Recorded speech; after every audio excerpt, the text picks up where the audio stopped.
The Ontario government is planning to transfer a large area of Wasaga Beach out of a provincial park. This proposal aims to amend the Provincial Parks and Conservation Reserves Act to allow the removal of 60 hectares of protected land.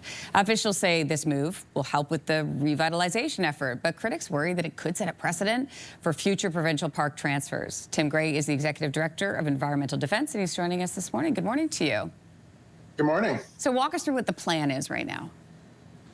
Yeah, there's two parts to this, as you alluded to. One is to remove about 60 hectares of the beachfront in Wasaga Beach. So this is the dunes, the ecologically sensitive area, endangered species habitat, and the most visited park in Ontario. So that's part one. The other is to actually amend the act itself, which protects all provincial parks. This is unnecessary to remove the land from Wasaga because there is a process outlined in the Act now. So we're very concerned that the intention is to make it easier to remove lands from all provincial parks and be able to do it in secret by cabinet or by the minister. So there's two aspects of this.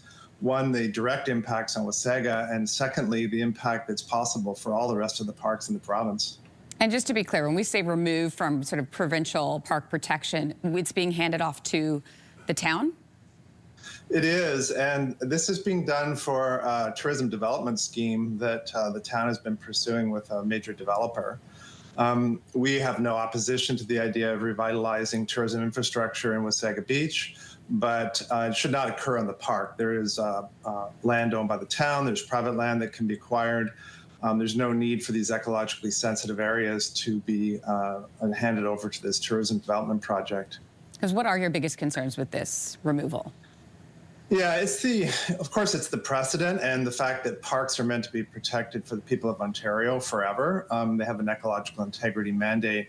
But specifically here, these dunes along the shore of Georgian Bay are a barrier to storms, so they help protect the town. They have a species called the piping plover, which is a rare shorebird that's very endangered, which came back to Canada after being extirpated because of good management of beaches. It also has rare coastal dune habitat vegetation, which is only found around the Great Lakes and along the Atlantic Ocean. So very rare habitats, very sensitive, and the provincial parks have a mandate to protect these areas. What is the town saying about what they plan to do? The town is saying that they will continue to protect the beach, but it's interesting because in the past they have opposed the type of management that protects these values. And in addition, if they wanted to have these areas remain protected, then they could stay in the park where they have professional people with a legal mandate to continue to protect them. Interestingly, the town itself originally requested that these lands be put into the provincial park because of impacts on them and the inability to control use of the beaches in a way that the town saw fit. So it's interesting that now they want to reverse this. Yeah, so take us back a little bit, because decades ago, was this land not taken away from people who owned it?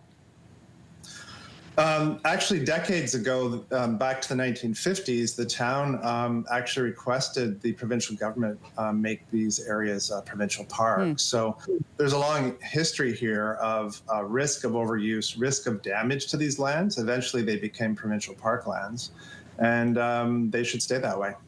Instead of amending the act, what alternatives could the Ford government take, in your opinion? In the circumstances of wanting to remove land from a provincial park, the existing act says that the minister must bring a report about the impacts of such a change to the legislature and have all MPPs vote on it.